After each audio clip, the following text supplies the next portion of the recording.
ये फरवरी के स्टार्ट की बात है कि जब खबरें आना शुरू हुई कि कोरोना वायरस जो है उसकी वजह से चीन में लॉकडाउन होना शुरू हो गया है। हमारे पाकिस्तान में चूँकि अभी इसकी बहुत ज़्यादा अवेयरनेस भी नहीं थी और हम सब इसको ख़बरों में सुनते थे और ये पता चलता था कि वहाँ पे कुछ पाकिस्तानी तलबा हैं जिनको लाने के लिए दो राय थी कि उनको वापस लाया जाए। गवर्नमेंट कह रही थी कि नहीं, वहाँ पे सेफ़ हैं। खैर, ये सारी बातचीत वहाँ से होती रही और उसके बाद कोरोना जो था दुनिया के मुख्तलिफ ममालिक में फैलता रहा। एग्जैक्टली अगर मुझे याद करूं तो 13 मार्च वो जुमे का दिन था कि जब ये ख़बर सुबह आना शुरू हुई कि मुख्तलिफ़ शहरों में, पंजाब में और सिंध में कोरोना के रजिस्टर्ड मरीज़ आना शुरू हो गए हैं।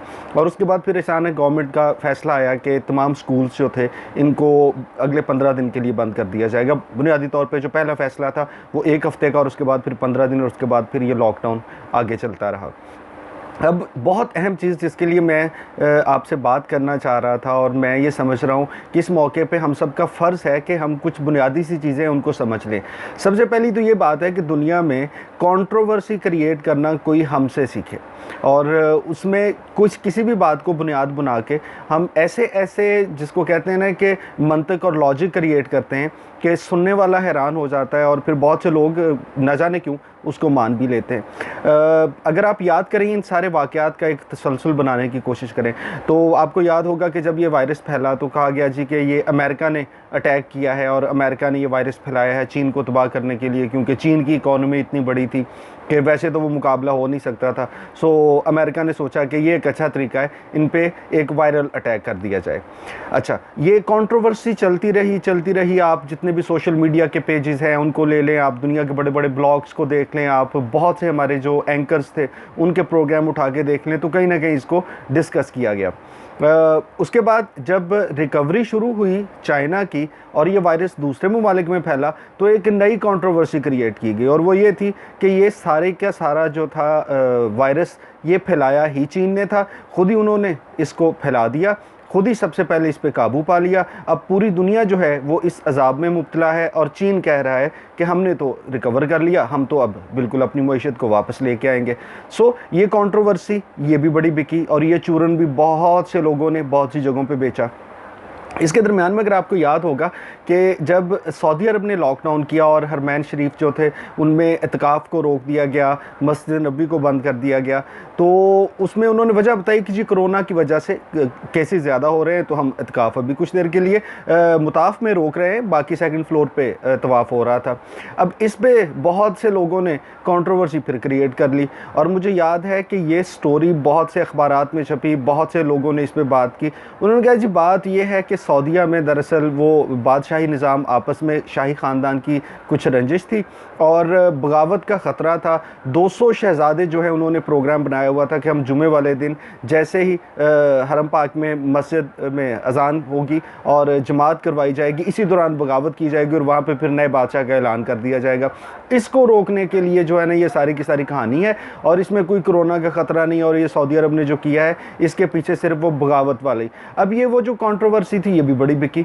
इसके बाद थोड़ा आगे चले तो फिर हमारी आवाम जो थी इसको एक नया शोशा सुनने को मिल गया। वो शोशा ये था, दरअसल जी कोरोना जो है ये कुछ नहीं है, ये गवर्नमेंट को बाहर से पैसे मिलते हैं। बल्कि पिछले दिनों एक क्लिप देख रहा था, बहुत से लोगों ने उसको शेयर किया कि जी $13,000 एक मरीज़ के बदले जो है वो देती है, वो इमदाद मिलती है। अच्छा, वो इमदाद कौन देता है? अब इस पे मुझे इंतहाई दुख हुआ जब वो कल मैंने एक बहुत रिनाउंड प्रोग्राम है, कॉलमिस्ट भी हैं वो साहब, और अब नाम तो मैं यकीनन नहीं शेयर करूंगा बिकॉज सोशल मीडिया पे आप खुद ढूंढ सकते हैं, आपको पता होगा। उन्होंने कहा जी कि ये दरअसल इसके पीछे बिल गेट्स हैं और बिल गेट्स जो है उसका ये मंसूबा है कि पूरी दुनिया में इस वायरस को फैला दिया जाए और उसके बाद फिर जब इतना वायरस फैल जाए तो इसका किसी के पास कोई हल नहीं होगा ना, तो फिर बिल गेट्स पैसे कमाएगा। यार अल्लाह माफ़ करे, कहने को हम मुसलमान हैं वो काफ़र है, लेकिन दुनिया में मैं बहसीयत एक बिज़नेस स्टूडेंट फॉलो करते थे कि दुनिया का अमीर तरीन शख्स कौन है। मुझे याद है कि कुछ साल पहले अचानक एक दिन में पता चला कि बिल गेट्स जो है वो दुनिया का अमीर तरीन शख्स नहीं रहा, कार्लोस स्लिम है, वॉरेन बफेट है, वो आगे निकल गए। सोचा यार रातों रात क्या इस बंदे को इतना ज़्यादा कोई खसारा हो गया, इतना नुकसान हो गया कि अब ये नंबर 1 नहीं रहा। तो पता चला कि जी बिल गेट्स ने अपने और मिसिस के साथ मिल मिलके बिल गेट्स ने मिल्ड एक कॉरपोरेशन बनाई है, एक फाउंडेशन बनाई है बुनियादी तौर पे, और वो चैरिटी के लिए उन्होंने अपनी सारी दौलत दे दी। और अगर आप थोड़ा सा तहकीक करें तो आपको पता चलेगा कि पाकिस्तान में जो पोलियो के खात्मे की सारी इन्वेस्टमेंट है, इसमें बहुत बड़ा कंट्रीब्यूशन है बिल गेट्स का। तो एक बंदा जो कि पैसा कमा के और उसको चैरिटी में दुनिया का नंबर 1 फिलंथ्रोपिस्ट है, सबसे ज़्यादा पैसा उसने चैरिटी पे खैरात किया है, उसको भी दरमियान में ले आए। लेकिन ये सारे के सारा बिल गेट्स जो है उसकी साजिश है, ये सारी अमेरिका की साजिश है, ये सारी चाइना की साजिश है। और उस पर भाई भोले बादशाह हमारे अवाम, एक साहब जो है, कल एक जगह बहस हो रही थी तो उन्होंने कहा जी कि आज तक आपने कोई कोरोना का मरीज़ देखा है? कोरोना है ही नहीं। मैंने कहा यार आप ये कैसे कह सकते हैं कि कोरोना नहीं है? कहते हैं जी कि मैंने अपना ख़ानदान ढूंढ लिया, मैंने अपने दूर दराज के जितने रिश्तेदार थे सबसे पूछ लिया, किसी को कोरोना नहीं है, तो इसलिए कोरोना नहीं है। मैंने कहा अल्लाह ताला माफ़ करे, इस हिसाब से तो फिर आप कहेंगे कि एड्स भी नहीं है। आपने को अगर कोई एड्स का मरीज़ नहीं देखा तो आप क्लेम कर सकते हैं कि मैंने तो आज तक नहीं मरीज़ देखा, तो इसका मतलब है कि एड्स एग्जिस्ट ही नहीं करता। सो ऐसी लॉजिक, ऐसी बातें, कुछ नहीं होता है जी, जो रात कब्र में आनी है वो कब्र में आनी है। वो लोग जो कह रहे थे कि जी मर गए, भूखे मर गए, नौकरी दे दें, राशन दे दें, हम क्या करेंगे, 10 दिन हो गए लॉकडाउन हो गया, 1 महीना हो गया लॉकडाउन, हम तो भूख से मर जाएंगे। जैसे ही मार्केट्स खुली हैं, यकीन मानिए लाइनें लगी हुई हैं, और उस पर 80% लोग वही हैं जो ये कहते थे कि हमारा क्या बनेगा। अब हर शहर में चिंची रिक्शा चलता है, पब्लिक ट्रांसपोर्ट तो चले, अभी आप छोड़ देना कि वो कौन सा SOP के तहत चलेगी।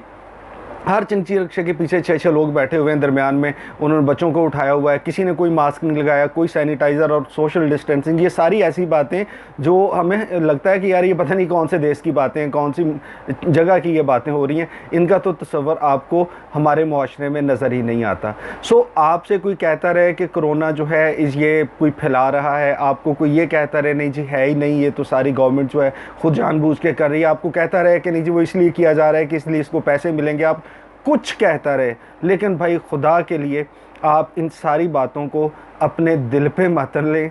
आपने एहतियात करनी है, स्टे होम, स्टे सेफ, क्योंकि ये इतनी बड़ी बीमारी है कि पूरी दुनिया का पहिया इसने जैम करके रख दिया है। इसमें इंशाल्लाह किसी दिन गुफ्तगू करूँगा कि अब कौन कौन से ऐसे प्रोफेशन हैं जो कि अगले 6 महीने, साल, 2 साल शायद ख़त्म हो जाएं या उनका रिवाइवल ही ना हो सके, और कौन से ऐसे प्रोफेशन हैं जो कि नए आपकी अपॉर्चुनिटीज़ क्रिएट होंगी, इसमें हम बात करेंगे। लेकिन अभी के लिए मेरी आपसे रिक्वेस्ट है, अपने सारे दोस्तों तक ये पैगाम पहुंचाएं, अपने फैमिली मेम्बर्स को कन्विंस करें, इस तरह की कोई चूरन चटनी आपको बेचने की कोशिश करे और नहीं जी कोरोना है ही नहीं, ये तो साजिश है, ये तो सारा ड्रामा है, सब बातें झूठ हैं। आप उस बुरे वक्त से बचें, खुदा न खास्ता कि जब आप या आपका फैमिली मेम्बर को इसका शिकार हो जाए। सो आप स्टे होम, स्टे सेफ, और जितने गवर्नमेंट के जो प्रिकॉशनरी मेजर्स हैं उनको कंसिडर करें, और सीरियसली किसी ऐसी बात को आगे मत फैलाएं जो कि इस तरह की कंट्रोवर्सी लोगों को इस बात पे आमादा करे कि वो ये कह बैठें कि नहीं यार हमें भी लगता है कि कोरोना कुछ भी नहीं है, ये तो सारे का सारा एक ड्रामा है। खुदा न खास्ता ये आपके लिए नुकसानदेह हो सकता है। सो मेरा पैगाम, स्टे होम, स्टे सेफ।